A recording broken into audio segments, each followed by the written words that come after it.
Yang saya ingin tahu lebih jauh lagi Pak Haris, itu dari pengalamannya Pak Haris yang waktu itu bisa mendatangkan banyak tim ini ke Bettors Day ya. Bagaimana sih Pak Haris mengakomodir mereka, terus bagaimana mungkin Pak Haris punya pengalaman mengajarin mereka bagaimana mereka melepas tiket padahal harganya waktu itu 150.000 per tiket ya. Dan Pak Haris bisa mengajari mereka dan mereka bisa membawa banyak orang, banyak prospeknya. Apa yang dilakukan Pak Haris? Kiat-kiatnya seperti Pak Haris. Mungkin bisa disaringkan dalam waktu yang singkat ini. Teman-teman harus bisa praktekkan tip-tip yang diberikan oleh Pak Haris agar teman-teman bisa membawa banyak orang, membawa banyak tim dan calon timnya ke PTB. Gitu. Apa Pak Haris? Boleh dibocorin Pak Haris? Siap. Narasinya ya tergantung kita. Yang kita pentingkan itu kan konsepnya, cara berpikirnya.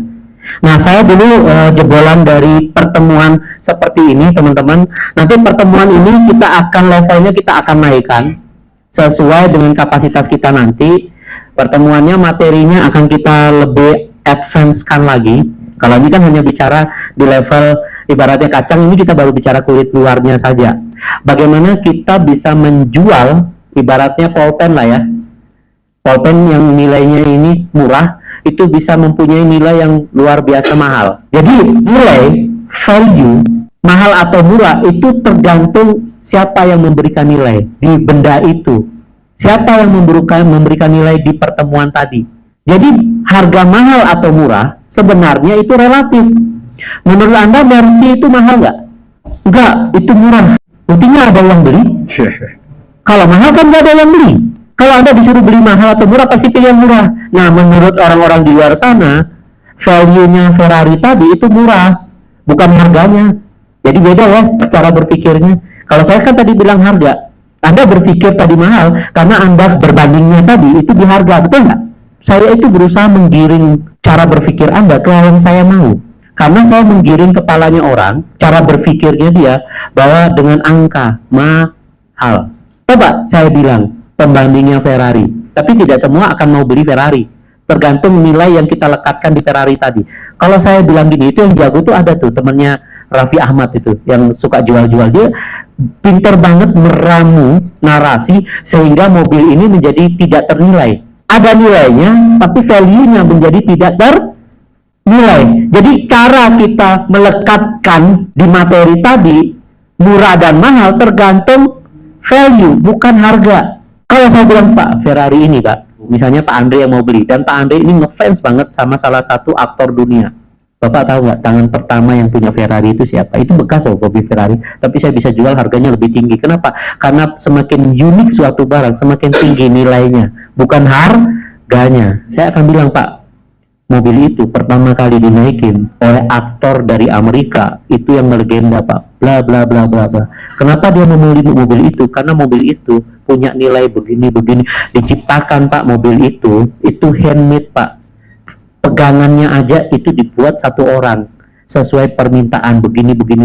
Saya bilang lagi, itu di dunia Pak yang bisa punya itu cuma 2 orang. Satu, orang dari Arab Saudi, raja terkenal misalnya begini-gini, dan yang satu lagi itu ada di depan Bapak. Itu sudah tidak ternilai harga mobil itu, karena bagi dia, kalau dia punya itu, tidak ada yang bisa mengalahin dia di dunia ini. Manusia itu hakikatnya itu mau lebih dari yang lain, betul nggak? Uang, jabatan. Maksud saya berbicara ini, berikanlah nilai, value, bukan harga. Jadi kalau saya ketemu sama orang, saya presentasi, seandainya bulan depan kamu sudah tidak ada, apa yang kamu ingin tinggalkan untuk orang yang kamu sayangi? Dengan 120 juta, bisa nggak kamu ngajak orang-orang yang kamu sayangi, 30 juta dikali 4, 120, berarti akan ada 4 orang yang ke Baitullah, bareng-bareng kamu. Kira-kira kamu rela nggak? Rela banget. Gitu. Semua orang, teman-teman event baru kita ketemu, dia mengambil putusan mau loh. Lah kok bisa loh, saya nggak minta. Saya kan menjawab dia, bukan saya. Saya kan cuma melemparkan sebuah pertanyaan. Tapi bagi dia, nilainya itu tidak bernilai. Apapun dia akan mau melakukan, even nyawa taruhannya, no problem. Setelah itu, saya bilang, dan kesempatan untuk dapat 120 juta, itu ada tiketnya, dan hanya satu-satunya alat ini yang bisa membawa kamu ke 120 juta, dan tiket itu harganya mahal. Kamu masih mau nggak? Mau, oke? Ini tiket harganya, bilanglah 10 juta atau 5 juta, suka-sukanya kita memberikan nilai harga dari tiket ini. Ini tiket kamu ke 120 juta tadi. Tanpa tiket ini 120 jutamu nggak ada. Saya ajak dia berpikir itu hal yang tidak bisa ditawar, yang harganya tidak punya harga, tidak ternilai istilahnya. Jadi cara kita menjual tiket itu, kita bukan saudara ini loh ada pertemuan gitu, nggak gitu teman-teman. Cara kita itu jauh lebih efektif. Sesuatu hal yang dia tidak bisa tolak. Terus dia berpikir, tapi ini harganya 5 juta. Oke deh, kalau kamu mau cicil, kamu berani cicil berapa? Oke, tak bantu deh kamu. Ya kamu mau cicil ya, tapi 5 juta ya berat sih. Oke deh, gini ya. Ini last bid penawaran terakhir saya. 5 juta saya kasih kamu saat ini 1 juta. Kamu boleh cicil. Kamu mau cicil berapa sekarang? Saya cuma bawa 100 ribu, 50 ribu. Ya udah 50 ribunya keluar dulu. 50 ribu keluar, 100 ribunya keluar, misalnya dia pegang 100 atau 50, terserah lah. Berarti kamu masih berhutang 950. Kalau 100 ribu, berarti kamu belum masih punya utang 900 ribu ya. Ini deh. Ini kan aku udah pegang nih 100. Tapi kan nggak mungkin aku kasih kamu 100 ya. 900 melok selopor ya. Ya udah gini lah. Tapi hari ini ya, kalau nggak ada pun kamu telepon suruh transfer siapa kayak caranya. Aku cuma minta 50 ribu lagi. 150 ribu. Happy nggak dia? Dari 1 juta 150 nggak perlu dicicil. Mau nggak dia? Saya sudah dapat 150 dan dia happy, saya happy. Jadi satu orang yang sekarang ada di tim Anda, satu orang itu punya potensi 43 orang masuk. Rule of the game-nya Anda mainkan gitu loh. Nah, cara pertama saya pakai gitu kan. Cara kedua saya bilang gini, oke deh, menurut kamu 1 juta kan kemahalan. Aku tuh baik banget sama kamu hari ini. Aku tuh ulang tahun misalnya atau apalah alasanmu. Menurutmu untuk tiket ini merubah hidup bla bla bla bla, berapa yang layak kamu bayar? Saya suruh dia yang, jadi dia ikhlas gitu loh bayarnya. Ya 200 lah, dia bilang gitu. Jauh ya dari 1 juta ya. Tapi ya kamu tuh sahabat aku dan aku pengen kamu sukses. Tapi oke ya, aku kasih kamu angka segini tapi syaratnya satu. Aku mau kamu punya 6 teman kamu yang kamu pengen ajak ke sini. Aku pengen minta namanya dulu. Tulis 6 orang. 6 orang yang kalau aku bicara kayak tadi dia mau seperti kamu. Tulis sekarang. Dia kasih 200, nggak usah dia aku baik hati ini 150. 6 orang ini kan bagian dari syarat tadi.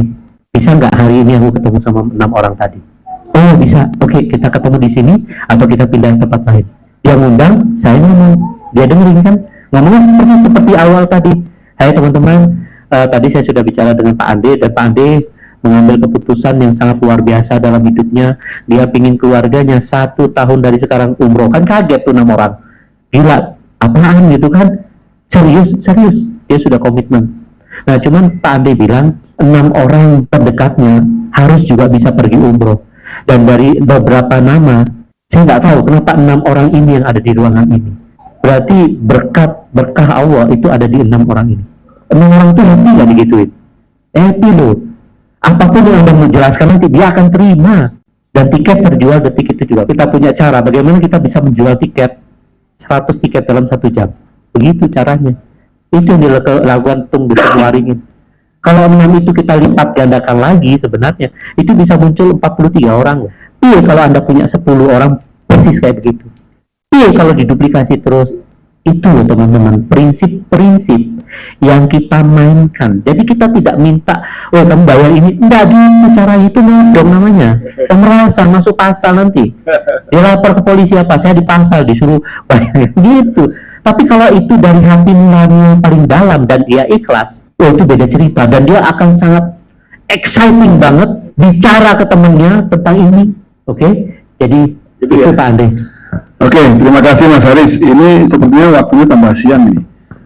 Padahal kita masih ada 1 materi lagi ya. Iya. Oke, mungkin kita cukupkan sampai di sini obrolan Ya kita. disimpan lah Pak untuk next pertemuan. Ya kalau kita kasih semua sekarang, terus kita belum bertumbuh juga kan nanti repot juga Pak. Kita juga kan harus belajar juga, nambahi ilmu lagi teman-teman. Jadi kita buat untuk next pertemuan kita akan kasih lebih banyak lagi nilai-nilai, cara-cara, konsep-konsep sehingga kita bisa punya ribuan orang dan mereka loyal teman-teman. Terima kasih banyak apa yang sudah disampaikan Pak Haris ya. Jadi kiat-kiatnya teman-teman bisa pakai nanti ya. Tetap konsultasi dengan Apren ya. Jadi jangan mengambil konsultasi di atas panggung, tapi konsultasi lagi dengan leader-leader atau sponsor terdekat Anda.